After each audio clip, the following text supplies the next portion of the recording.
Break के बाद एक बार फिर से आप सभी का सी न्यूज भारत में स्वागत है।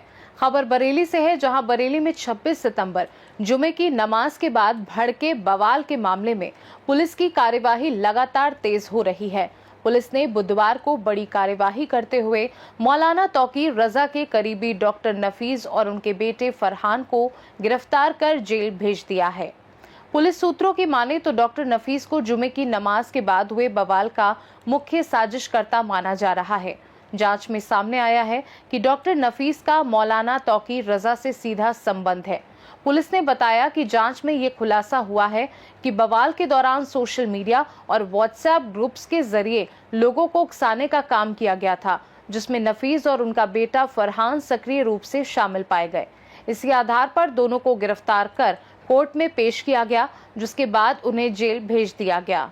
एसएसपी अनुराग आर्य ने बताया कि बरेली में कानून से खिलवाड़ करने वालों को किसी भी हाल में बख्शा नहीं जाएगा। उन्होंने जानकारी दी कि पुलिस ने अब तक मौलाना तौकीर रजा, नदीम, डॉक्टर नफीस, उनके बेटे सहित कुल 81 उपद्रवियों को अभी तक जेल भेज दिया है।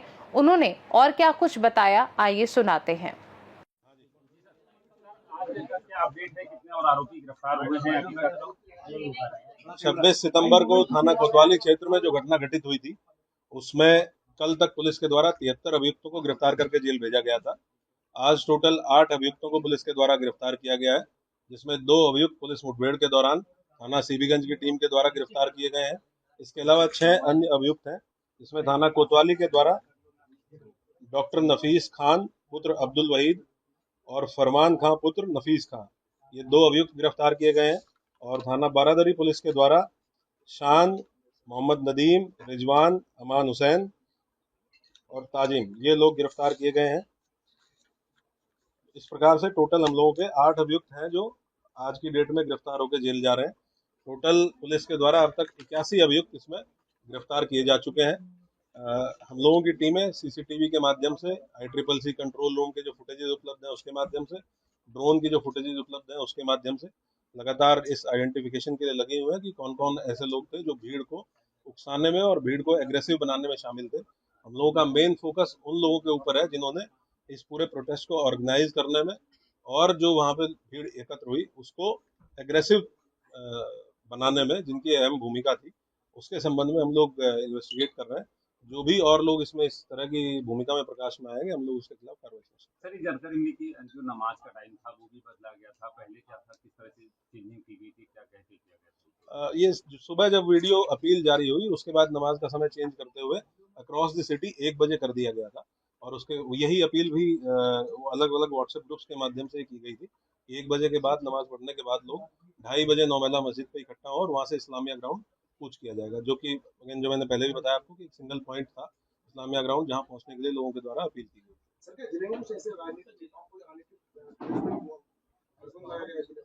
धारा 144 या धारा 163 BNSS जनपद में लागू है और उसका ये डीएम जिला मजिस्ट्रेट के द्वारा लागू की गई है। उसका पूर्णतः अनुपालन हम लोग सुनिश्चित करेंगे, तो उसी का अनुपालन किया जा रहा है। डॉक्टर नफीस ने पूछताछ में क्या बताया कि कब से प्लानिंग चल रही थी इस पूरे बवाल को करने की, कहाँ से लोग बुलाए गए थे?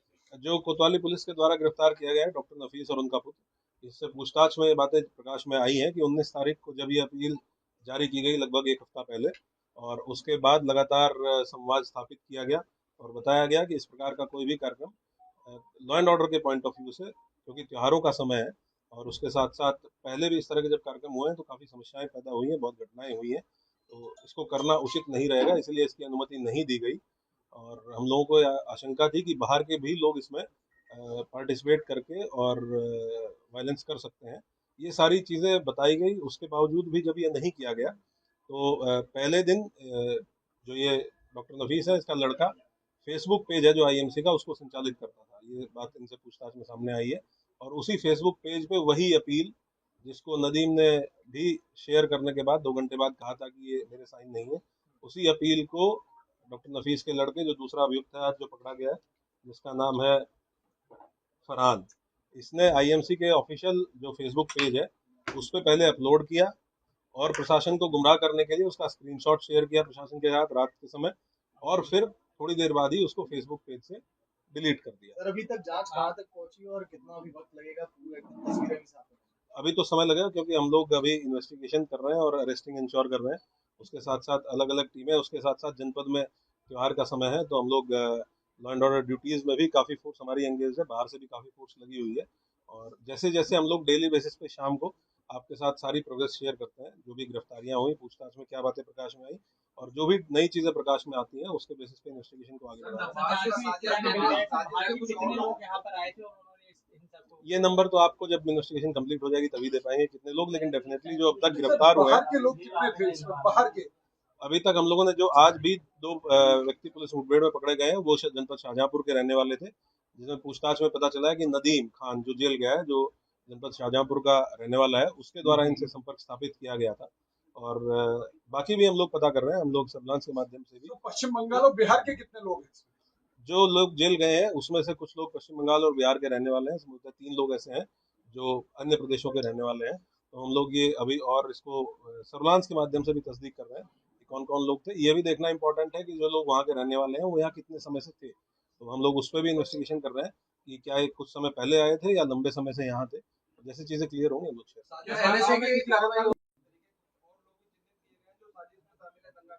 हमारा मेन जो फोकस है वो इसी चीज़ पे है कि जो लोग इस प्रोटेस्ट को ऑर्गेनाइज कराने में और भीड़ को उकसाने में थे, तो डेफिनेटली जो लोग हमारे द्वारा गिरफ्तार किए गए हैं उनकी पूछताछ में कुछ नाम आए हैं। उन नामों को हम during the course of investigation verify करेंगे, तस्दीक करेंगे और अगर कंफर्म होता है तो गिरफ्तारी सुनिश्चित। क्या एनएसए की कार्रवाई करेंगे?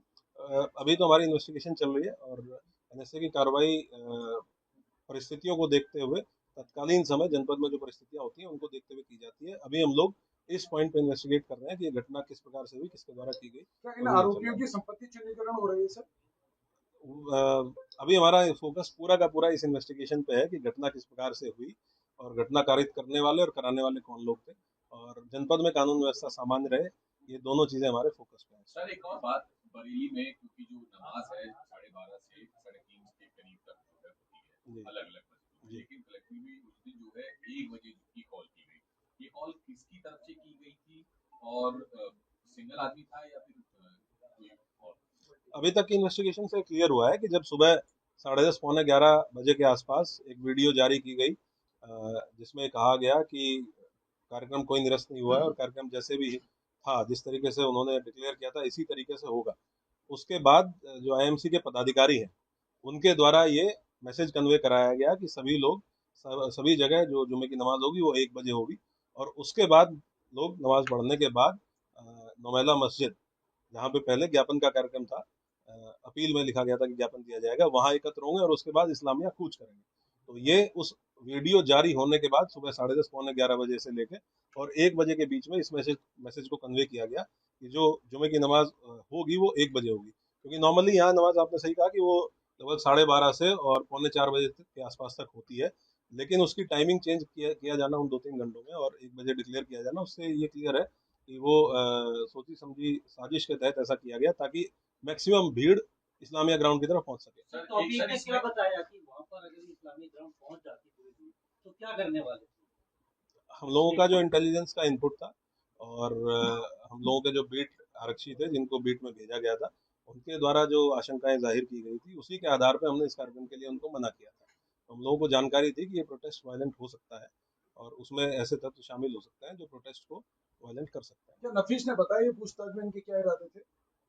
नहीं, ये तो ऑब्वियस सी बात है कि भाई उनको अगर इस्लामिया ग्राउंड पे एक भीड़ इकट्ठी करनी है और जब ये बता दिया गया है कि ये प्रोटेस्ट अलाउड नहीं है, कोई भी कार्यक्रम इस तरह का अलाउड नहीं है, तो वो और इस तरह की भीड़ जो ऑलरेडी जहाँ पुलिस उनको रोक रही है और वो पुलिस के अगेंस्ट एग्रेसिव और वायलेंट हो रहे हैं, तो जब वो सारी भीड़ एक साथ इकट्ठा होती तो कितना वायलेंट हो सकती है, क्या अंदाजा? सर नमाज का समय चेंज करने वाली जो बात थी, क्योंकि आईएमसी एक पॉलिटिकल पार्टी है और पॉलिटिकल पार्टी के कहने पे बहुत किसी बुजुर्ग से या किसी प्रभावित व्यक्ति से अलग अलग लोगों के अलग अलग व्हाट्सएप ग्रुप्स बने होते हैं, आपको जानकारी है इस चीज़ की, और बाय वर्ड ऑफ माउथ भी स्प्रेड किया जाता है और बाय इलेक्ट्रॉनिक मीन्स भी स्प्रेड किया जाता है। और ये एक फैक्ट है जो हम लोगों ने ऑब्जर्व किया कि उस दिन सारी नमाज 1 बजे 1 से 1:30 के बीच में सारी नमाजें हुई और उसके बाद लोग इस्लामिया ग्राउंड की तरफ बढ़े। तो ये एस्टेब्लिश्ड फैक्ट है कि ऐसा हुआ। पुलिस मानती है कि अगर 1 बजे वाली नमाज नहीं होती तो शायद ये ट्रिगर पॉइंट भी नहीं होता, उसी के बाद जो है पूरा मामला मैं इतना कह सकता हूं कि ये इसलिए किया गया ताकि मैक्सिमम भीड़ इस्लामिया ग्राउंड की तरफ एक साथ एक ही समय पे अप्रोच करे। बरेली से सी न्यूज संवाददाता बीएस चंदेल की रिपोर्ट। पुलिस की इस कड़ी कार्यवाही से बरेली में कानून व्यवस्था सुधारने की कोशिश जारी है और प्रशासन ये सुनिश्चित कर रहा है कि कानून का शासन प्रभावी रूप से कायम रहे। खास रिपोर्ट में फिलहाल के लिए इतना ही। देश दुनिया की बाकी खबरों को जानने के लिए आप देखते रहिए सी न्यूज भारत।